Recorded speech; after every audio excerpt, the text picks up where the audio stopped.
एका गावामध्ये गणपत नावाचा एक शेतकरी राहत होता. त्याला मैथिली नावाची एक मुलगी होती.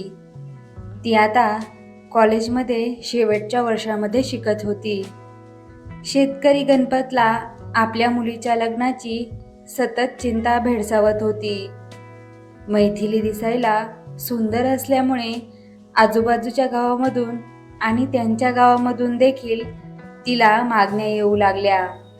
परंतु गणपतने सर्वांना सांगून टाकले होते की कोणत्याही परिस्थितीत गरिबाला मुलगी देणार नाही. एक दिवस कुमार नावाचा एक तरुण मैथिलीचा हात मागायला आला. तो एका श्रीमंत व्यापाऱ्याचा मुलगा होता. त्याने मोठ्या गर्वाने आपल्या संपत्तीचे आणि श्रीमंतीचे कौतुक करायला सुरुवात केली आणि गणपतकडे 2 लाख रुपये हुंडा मागितला. त्यावर गणपत त्याला म्हणाला की माझी दुसरी एक अट आहे की माझी मुलगी गरिबाला देणार नाही. त्या मुलाला काहीच कळले नाही. त्याला वाटले की मैथिलीच्या वडिलांनी त्याचा अपमान केला म्हणून तो निघून गेला. असेच काही दिवसानंतर शेजारील गावातील कापड दुकानदार मैथिलीच्या वडिलांकडे त्यांच्या मुलासाठी मैथिलीचा हात मागण्यासाठी आले. त्यांच्याबरोबर त्यांचा मुलगा देखील होता.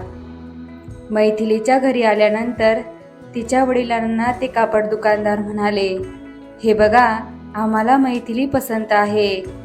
घरी देखील कशाचीही कमतरता नाही.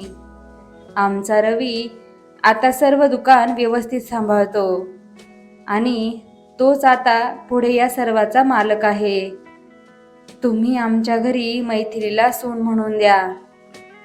फक्त आमची एकच अट आहे, ती म्हणजे मुलाला स्कूटर घेऊन द्या. ते ऐकून गणपतला खूप राग आला.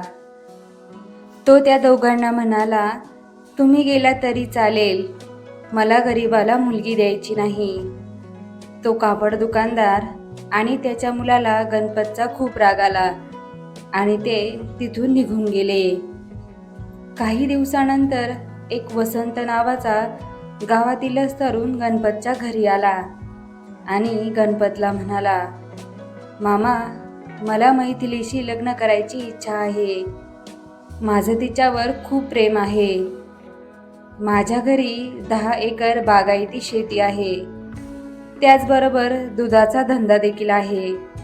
मी तुमच्या मुलीला अगदी सुखात ठेवीन. त्यावर गणपत म्हणाला, ते ठीक आहे, परंतु मी हुंडा काही देणार नाही आणि इतर दागदागिनेही देणार नाही. माझ्या म्हातारपणाच्या सोयीसाठी मी पैसे जपून ठेवले आहेत. त्यावर वसंत म्हणाला, मामा, पैसा ही अत्यंत वाईट गोष्ट आहे. हे आपल्याला सांगायला नको. मला हुंडा नको. तुम्ही देखील आमच्या घरी राहायला या. मी तुमचा वडिलांप्रमाणे सांभाळ करीन. त्याचं बोलणं ऐकून गणपत खूप खुश झाला. त्याने आपल्या मैथिलीचे लग्न वसंतशीच ठरवलं. हे अगोदर जे 2 तरुण आले होते त्यांना कळलं. ते दोघेही वसंतला भेटायला गेले. त्यांनी त्याला विचारलं, गणपतने तुलाच कसं काय जावई म्हणून निवडलं? त्यावर वसंत म्हणाला, तुम्ही दोघेही हुंडा मागून मैथिलीशी लग्न करायला निघाला होता. तुमचं खरं प्रेम होतं का तिच्यावर? यावर ते दोघे मान खाली घालून उभे राहिले. वसंत पुढे म्हणाला, मी खरोखरच मैथिलीवर प्रेम करतो. मी तिच्यासाठी काहीही करायला तयार आहे. मी त्यांच्याजवळ हुंडा मागितला नाहीच, उलट त्यांनाच माझ्याकडे घेऊन येणार आहे, कळलं? दोघेही शरमून त्याच्या घरातून निघून गेले.